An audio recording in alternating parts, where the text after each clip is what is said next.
పెద్ద ఆర్గ్యుమెంట్ పెట్టుకుంది సీత అయితే. సీత పెద్దాక గొడవలు పెట్టుకుందామనే చూస్తున్నాను నాకు అనిపించింది అనమాట.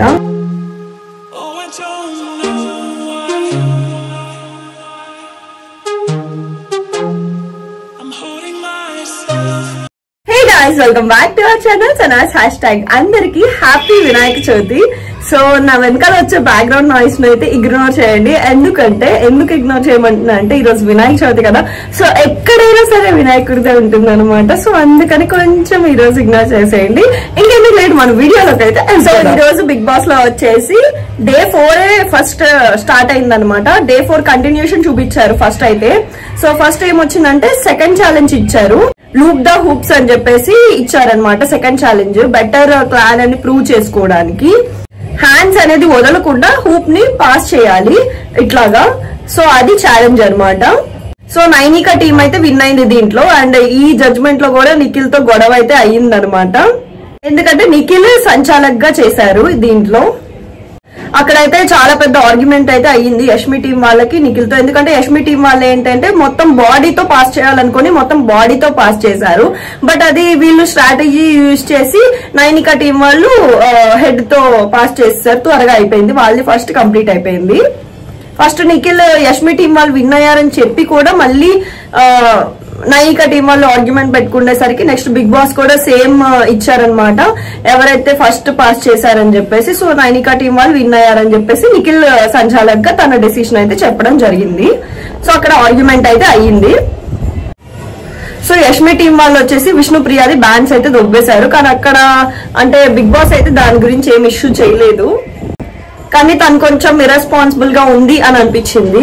ఎందుకంటే కొన్నిసార్లు అలాంటి వాటిలోనే ఇష్యూ అవుతుంది అనమాట బిగ్ బాస్ లో. తర్వాత ఎలిమినేషన్ ప్రాసెస్ గురించి డిస్కస్ చేసుకున్నారు శేఖర్, అబ్బాయి, ప్రేరణ వచ్చేసి. సో ప్రేరణ వచ్చేసి మనీ ఈ వీక్ ఎలిమినేట్ అవుతాడు అని చెప్పేసి అబ్బాయితో చెప్తుంది అనమాట.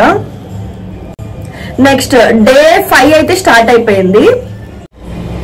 లియోలో నుంచి విజయ్ సాంగ్ అయితే వేశారు, నే రెడీనా సాంగ్. థర్డ్ గేమ్ అయితే స్టార్ట్ అయిపోయింది. పృథ్వీ అయితే ఈ గేమ్ లో ఫౌల్ ఆడడం స్టార్ట్ చేశాడు, అది కరెక్ట్ కాదు అనిపించింది. సో పక్క టీం వాళ్ళు నైనికా టీం వాళ్ళు కూడా ఫౌల్ ఆడడం స్టార్ట్ చేశారు. But end of the day Yashmi team వాళ్ళే విన్ అయ్యారనమాట. సో 2 ఛాలెంజెస్ లో విన్ అయింది యష్మి టీం వాళ్ళే. నైనికా టీం వాళ్ళు 1 ఛాలెంజ్ లోనే విన్ అయ్యారు. సో చిన్న క్లాన్ అయినా నిఖిల్ వాళ్ళ క్లాన్ నుంచి ఒకళ్ళు తీసుకోవాలి. సో సోనియా స్ట్రాంగ్ అనిపించింది వీళ్ళకి, సోనియాని తీసుకున్నారనమాట యష్మి టీం వాళ్ళు. సో లగ్జూరియస్ రూమ్ అయితే ఇచ్చారు ఆ టీం వాళ్ళకి. మణికంఠ అయితే ఈ రోజు అస్సలు ఏడవలేదు, బాధ నుంచి అయితే బయటకు వచ్చేసాడు ఫుల్ గా. అందరితో కలిసిపోయాడు అండ్ ఇమిటేట్ కూడా చేశాడు వాళ్ళ పర్మిషన్ తీసుకొని మరి. సో అస్సలు ఏడవలేదు, అందరితో కలిసిపోయాడు. అందరు అదే డిస్కస్ చేసుకున్నారు కూడా, ఈ రోజు మణికంఠ బాగా కలిసాడు కదా అని చెప్పేసి. ఇలా ఉంటే మాత్రం గేమ్ బాగానే ఆడతాడు అనిపించింది నాకైతే. టీమ్ నేమ్స్ పెట్టుకోవాలి, డెకరేట్ చేయాలి అని చెప్పేసి అన్నారు. యష్మి టీం వాళ్ళేమో అఖండ అని చెప్పేసి డెకరేట్ చేశారు. నైనికా టీం వాళ్ళేమో అంతులేని వీరులు అని చెప్పేసి పేరు పెట్టుకున్నారు. నిఖిల్ టీం నేమ్ ఏమో కెరటం అని చెప్పేసి పెట్టుకున్నారు. అందరికన్నా అఖండ అది బాగుంది డెకరేట్ చేయడం అనిపించింది నాకైతే.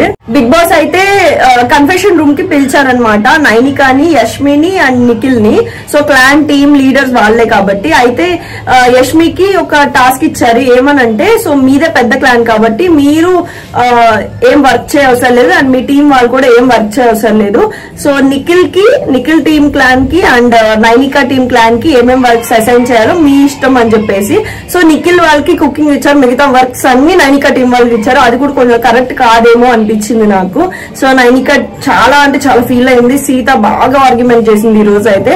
నైనికా ఏమందంటే మేమే చూస్ చేసుకున్నాం కదా, యష్మిని బాగా పెట్టింది, బాగా చేస్తుంది అని చెప్పేసి అనుకుందనమాట. ప్రేరణ వచ్చేసి వీళ్ళు షో చేయడం అనేది స్టార్ట్ చేశారు. లగ్జూరియస్ రూమ్ ఇచ్చారు కదా, సో దానిలో డ్రింక్స్ అవన్నీ ఇచ్చారు. సో ప్రేరణ వచ్చేసి ఒక డ్రింక్ బాటిల్ పడైపోతుంటే అబ్బాయి వచ్చేసి అక్కడ పెట్టేసి వాళ్ళు పడేస్తారులే అని చెప్పేసి అంటే డస్ట్బిన్ లో పడేసింది కూడా మళ్ళీ పైన పెట్టింది అనమాట. అది చాలా కామెడీగా చేసింది. బట్ ఆ సీతకి అబ్బాయి చెప్పాడు, చెప్తే అది చాలా సీరియస్ గా తీసుకొని వాళ్ళు బాగా హర్ట్ అయిపోయి వాళ్ళ టీమ్ మెంబర్స్ అందరితో డిస్కస్ చేసేసింది సీత. అండ్ కుకింగ్ దగ్గర కూడా కుకింగ్ చేయొద్దు, ఆమ్లెట్ వేసుకోవద్దు అని అబ్బాయితో చాలా పెద్ద ఆర్గ్యుమెంట్ పెట్టింది. నేనైతే వాష్ చేయను ఆ డిషెస్ అని చెప్పేసి. కుకింగ్ టీం వాళ్ళకి హెల్ప్ చేస్తున్నారు కదా, అయితే మా డిపార్ట్మెంట్ వాళ్ళకి కూడా మీరు హెల్ప్ చేయండి అని చెప్పేసి పెద్ద ఆర్గ్యుమెంట్ పెట్టుకుంది సీత. అయితే సీత పెద్దాక గొడవలు పెట్టుకుందామనే చూస్తుందని నాకు అనిపించింది అనమాట. వీళ్ళకి ఎందుకు అంత బాధ వేసిందంటే ఒక 10 మెంబర్స్ కలిసి చేసే పని వీళ్ళు 5 మెంబర్స్ కి ఇచ్చేసరికి డబుల్ వర్క్ అయ్యేసరికి వీళ్ళకి బాధ వేస్తుంది. విష్ణుప్రియ కూడా ఎరవడం అనేది జరిగింది. So end of the day Yashmi team వాళ్ళు విన్ అయ్యారు. సో నైనిక అండ్ సీత, విష్ణుప్రియ వీళ్ళు అసలు డైజెస్ట్ చేసుకోలేకపోతున్నారు, ఎందుకంటే 10 మెంబర్స్ చేసే పని 5గురే చేయాలి అని చెప్పేసి. So that's it for today guys. మీకు ఈ వీడియో నచ్చినట్టయితే సబ్స్క్రైబ్ చేసుకోండి. అలాగే నాకు అనిపించిన పాయింట్స్ లోనే మీకు కూడా ఎక్కడైనా అనిపిస్తే నాకు కింద కమెంట్ సెక్షన్ లో చెప్పండి. అందరికీ మళ్ళీ చెప్తున్నాను, హ్యాపీ వినాయక చవితి శుభాకాంక్షలు. Love you all, bye. So నా వీడియో కనుక మీకు నచ్చినట్టయితే లైక్, షేర్, సబ్స్క్రైబ్ చేయడం మర్చిపోవద్దు. So don't forget to subscribe.